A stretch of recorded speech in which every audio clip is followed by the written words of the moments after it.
I still remember the first day I saw her. It was raining, one of those gray mornings where everything feels heavy and slow. I was 17, lost, angry at the world, and convinced that school was just another prison for people who didn't fit anywhere else. My hoodie was soaked, my shoes were falling apart, and my mind, well, it was somewhere between quitting and disappearing.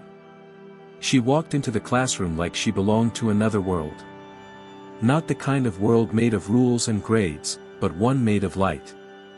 Miss Han. That was her name. Her voice had this quiet strength, like she didn't need to be loud to be heard. She looked around the room, scanning every face, and when her eyes landed on me, I swear for a moment, it felt like she could see right through all the walls I'd built. She didn't start the class talking about formulas or essays. She started with a story. A person's life, she said, isn't measured by how much they achieve, but by how deeply they choose to feel. Everyone went silent. Even the troublemakers in the back. Something about her presence made you want to listen, even if you didn't understand why. For weeks, I sat in the back, pretending not to care. But every time she spoke, it felt like she was reaching out to the part of me I thought had died a long time ago. The part that still believed in second chances. She saw potential in everyone, even in the ones who didn't deserve it. Especially in me. One day, she called me after class. "Daniel," she said softly, "I read your essay." I froze. I hadn't even finished it properly. It was raw, more like a confession than an assignment.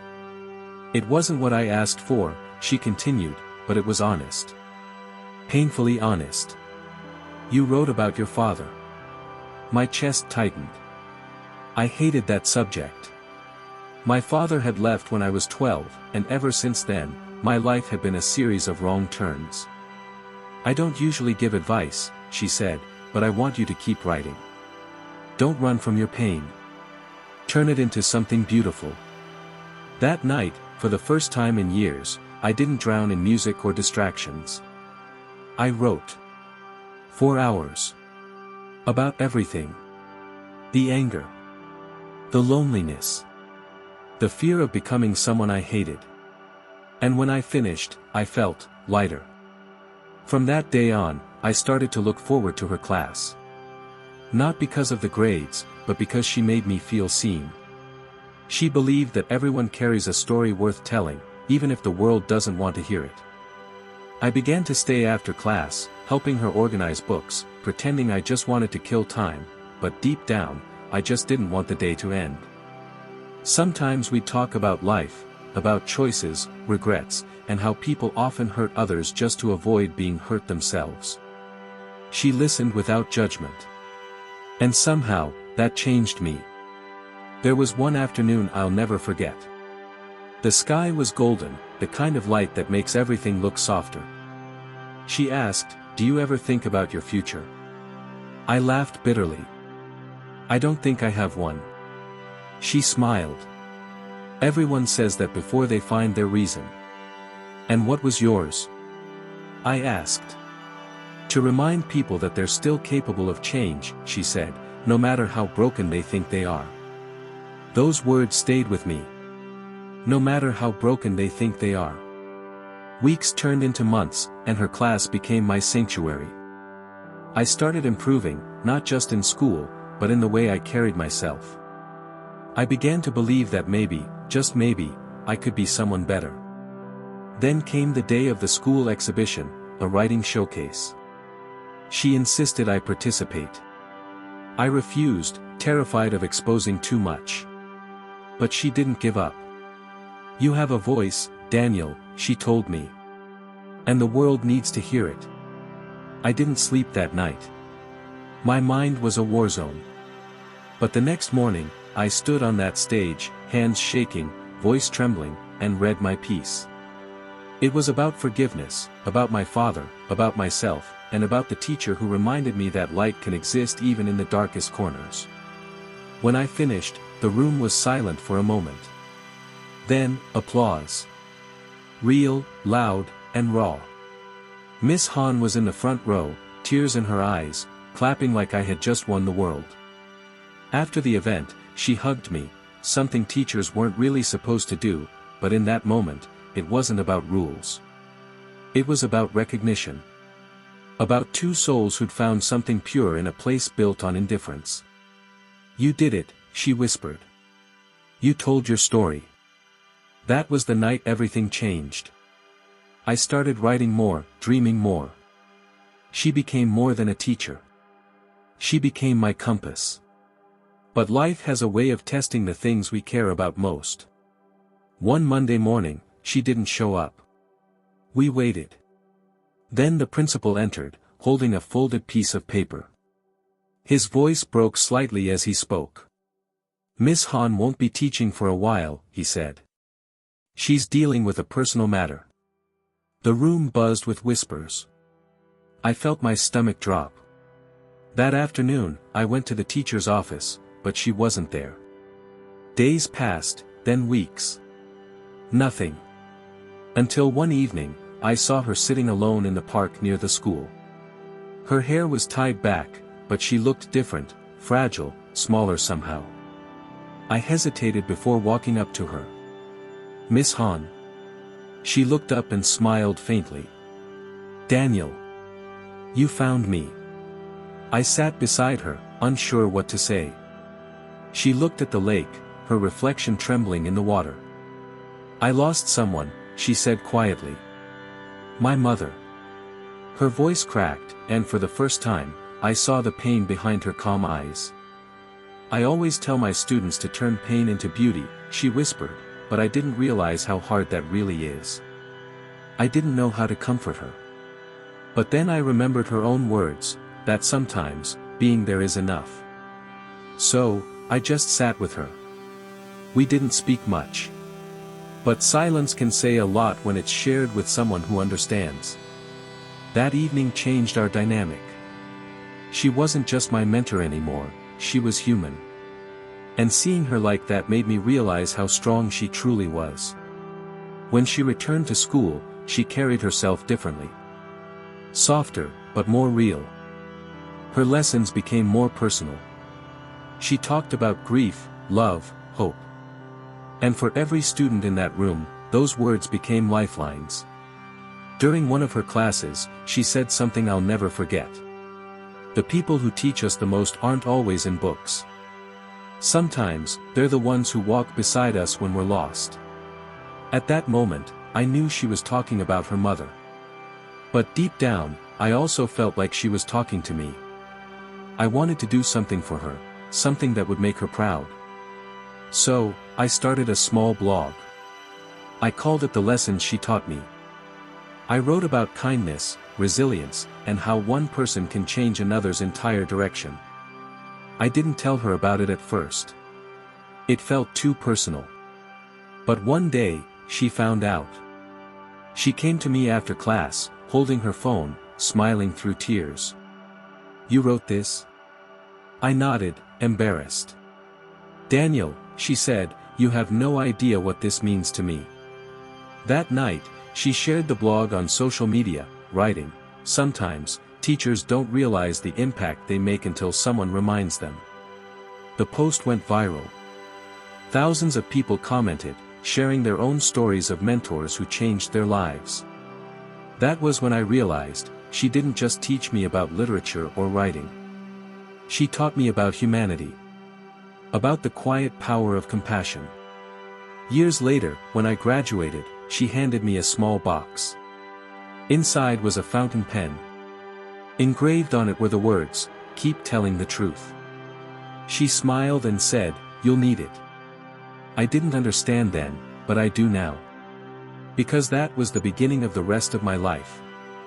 After graduation, life moved faster than I expected. I left that small town, chasing dreams that didn't have a clear shape yet. College was loud, chaotic, full of people trying to prove something. I often felt like an imposter, but whenever I doubted myself, I'd reach into my backpack and touch the pen she gave me. It was a reminder, of where I came from, of who believed in me before I even believed in myself. I majored in literature, partly because of her, partly because writing was the only thing that made sense in a world that didn't.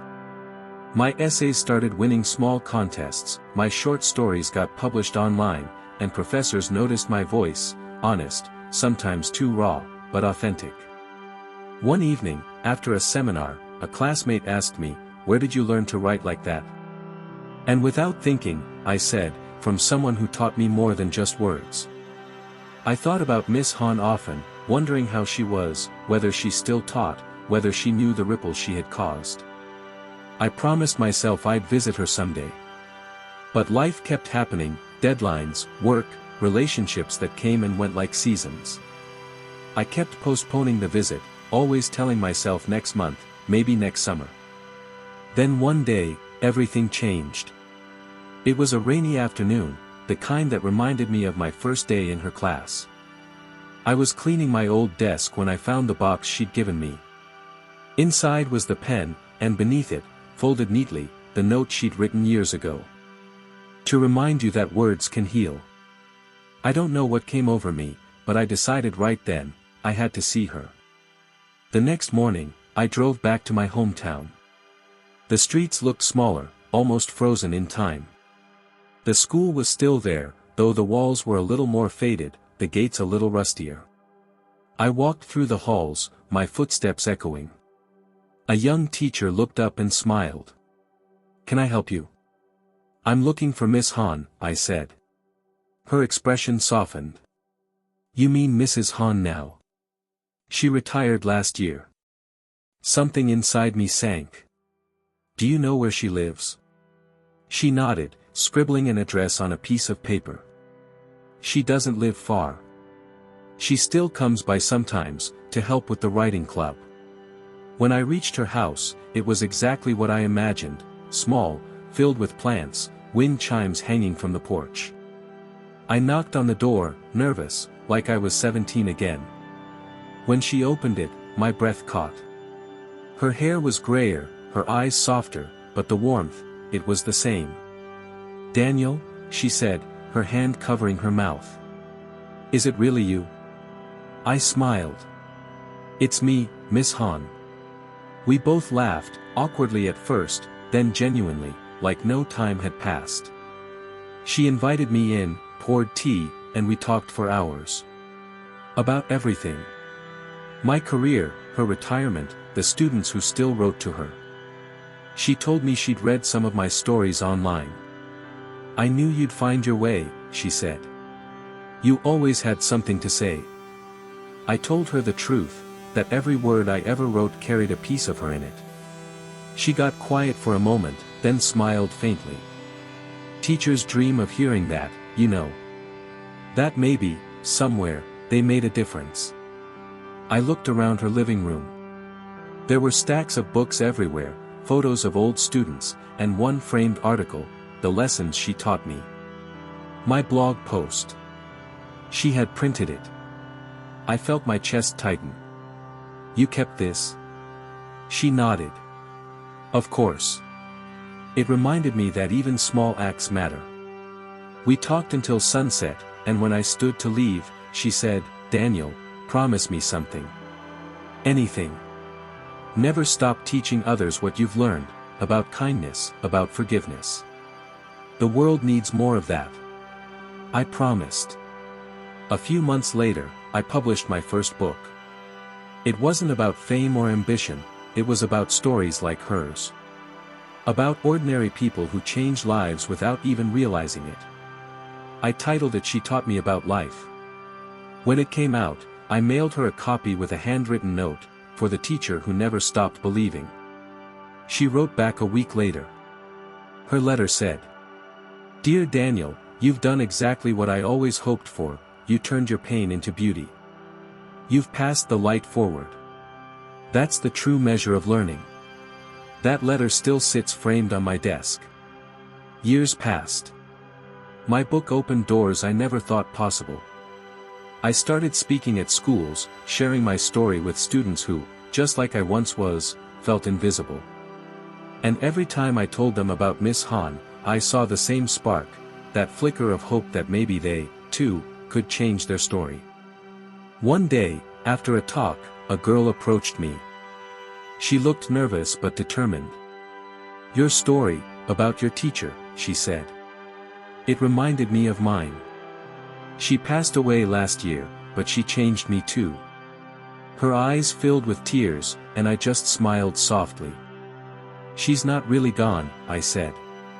"As long as you live by what she taught you, she's still here." That's when I understood something I hadn't before, that the lessons we receive never truly end. They keep moving through us, through others, like invisible threads connecting one heart to another. A few months later, I received another letter, this time from Miss Han's niece. She told me that Miss Han had been following my journey closely, proud of everything I'd become. But the letter carried something else. Miss Han had passed away peacefully in her sleep. For a long time, I couldn't read the rest. The world felt still, like someone had pressed pause. When I finally gathered the courage, the letter continued. "She kept your book on her nightstand. Every night, she would reread your note and smile. She said it reminded her that she'd done something right in this life." I cried that night, not from regret, but from gratitude. Because some people never really leave. They just leave their light behind. I visited her grave a few days later. It was quiet, surrounded by trees, the kind of place she would have loved. I brought her pen, the one she gave me all those years ago, and placed it beside the flowers. "Thank you," I whispered. "For everything." As the wind moved through the leaves, I could almost hear her voice again. "Keep telling the truth." And I have. Today, I teach creative writing at a community center. Most of my students are like I was, lost, angry, searching for meaning. Every time I see one of them open up for the first time, I remember her. The way she looked at me, not as a failure, but as someone who still had a chance. I try to be that person for them. And sometimes, when I see a student's eyes light up with understanding, I feel her there, smiling somewhere in the background. It's strange, how one person can alter the course of your life without ever asking for anything in return. She didn't need to be famous or remembered by the world. She just needed to be present, and that was enough to change mine forever. There's a quote she used to write on the board every morning. "We teach what we most need to learn." I didn't understand it back then. But now, standing in front of my own classroom, watching young faces search for meaning, I finally do. Every story I tell, every word I write, is a continuation of hers. Every time I remind someone that they are more than their mistakes, I'm passing on her legacy. She wasn't just a teacher. She was the reason I became who I am. She showed me that love doesn't always need to be spoken, sometimes, it's shown through patience, belief, and the courage to see light in others when they can't see it themselves. And maybe that's what life really is, not a list of achievements, but a chain of kindness, passed from one heart to another, endlessly. If I could tell her one last thing, it would be this. You didn't just teach me how to write, you taught me how to live. You showed me that the smallest acts of compassion can echo for a lifetime. I once thought the world was cold and unchangeable, but you proved me wrong. Every time I pick up a pen, I hear your voice reminding me to choose empathy over anger, hope over despair. And as long as I keep telling stories that heal, you'll never be gone. Because your lesson was simple, yet eternal, love is the truest form of teaching.